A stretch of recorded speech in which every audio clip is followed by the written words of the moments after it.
रहीम। बेटा, पहले वीडियो में आपने ब्रांचेस ऑफ केमिस्ट्री को लर्न किया।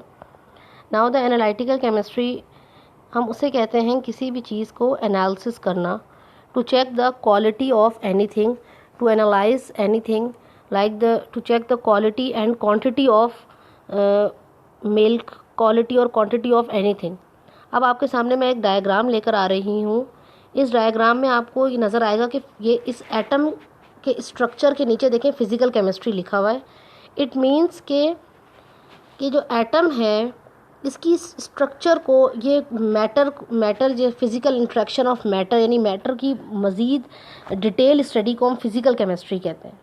इसी तरह इसके साथ आप देखें एनालिटिकल केमिस्ट्री का ये एक केमिस्ट्री के इंस्ट्रूमेंट्स रखे हुए हैं जो इस ट्यूब में से ये जो लिक्विड इधर आ रहा है इसको हम कहते हैं कि ये एक एनालिसिस करने का तरीका होता है और ये केमिस्ट्री के सारे ऑपरेटर्स हैं और ये एनालिटिकल केमिस्ट्री में तमाम ऑपरेटर्स यूज़ होते हैं।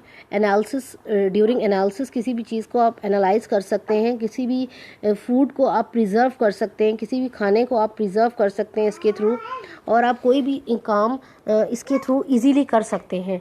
एनालिटिकल केमिस्ट्री भी आपके एनवायरनमेंट में मौजूद है। उसके अलावा ये एक ऑर्गेनिक केमिस्ट्री है, study of carbon and hydrogen. Organic chemistry के ये स्ट्रक्चर्स हैं। अगर आप किसी भी मेडिसिन के बैक पे देखें तो आपको इस तरह के स्ट्रक्चर्स नज़र आएंगे, पैरासीटामोल, पैनाडोल।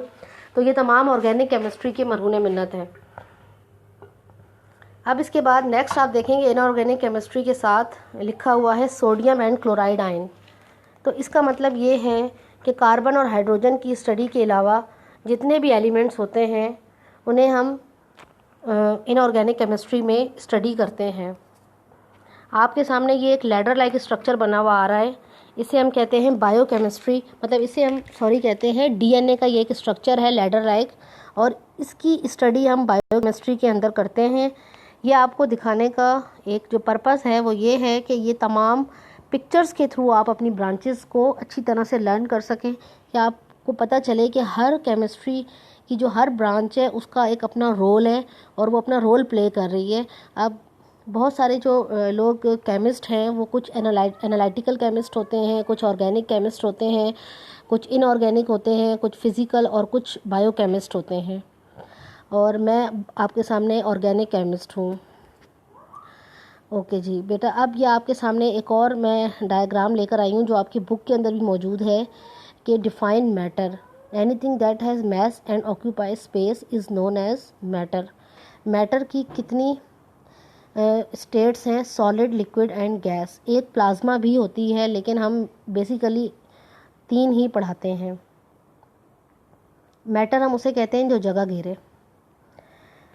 मैटर की अब ये 2 फिज़िकल प्रॉपर्टीज़ आपके सामने आ रही हैं, एक है मिक्सचर और एक है प्योर सब्सटेंस। मिक्सचर हम कहते हैं होमोजीनियस एंड हेट्रोजीनियस। होमोजीनियस हम किसे कहते हैं, होमो means same and genius means structure, यानी सेम स्ट्रक्चर।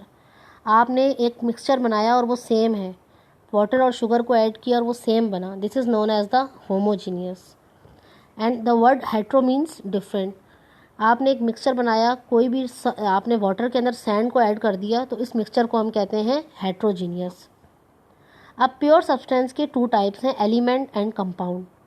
आप 8 क्लास के स्टूडेंट इस लेक्चर को सुन रहे होंगे और यकीनी सी बात है कि आप 9th का कोर्स पढ़ रहे हैं। तो आपने क्या करना है कि एलिमेंट क्या है, आपको ये बताने के लिए मैंने एक छोटा सा स्ट्रक्चर डाला है एलिमेंट का, कि ये देखेंगे हीलियम एटम लिखा हुआ है और ये 7 ऑक्सीजन के मॉलिक्यूल हैं। आपने गौर करना है कि दोनों डायग्राम्स में क्या डिफरेंस है। एटम इंडिविजुअल होता है, एक अलग होता है, एटम का अपना इलेक्ट्रॉन, प्रोटॉन, न्यूट्रॉन होता है। इसी तरह से ऑक्सीजन मॉलिक्यूल, जब 2 एटम आपस में मिलते हैं तो मॉलिक्यूल बन जाता है। ये आपके सामने स्ट्रक्चर आ गया वाटर का, जिसमें hydrogen atom bonding with oxygen atom, मतलब एक जो है वो ऑक्सीजन है और 2 हाइड्रोजन अटैच हो गए, तो ये भी एक आपके सामने मॉलिक्यूल, एक स्ट्रक्चर बन गया है।